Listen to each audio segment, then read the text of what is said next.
Kardom kaduk ve phanta pini labang ke dol ke kasimar sinang paklang pon po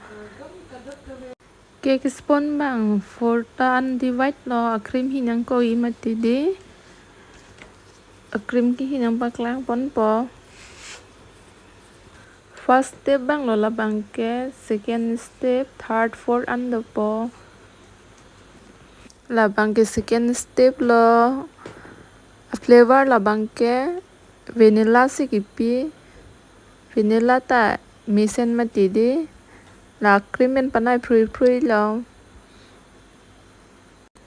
labang ke pu asin ki bi lo la mu color ki vi the di pa chingwei ve phan lo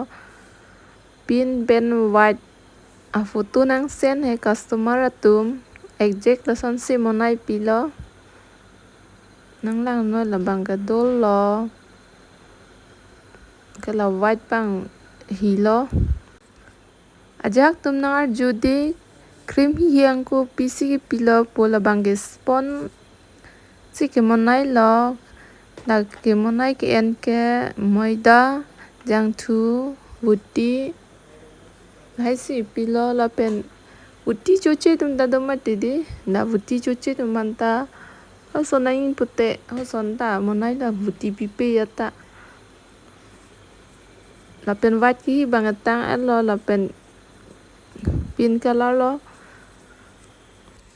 dol ke kasimar ke di iri so vig an ke fresh nang lok mati di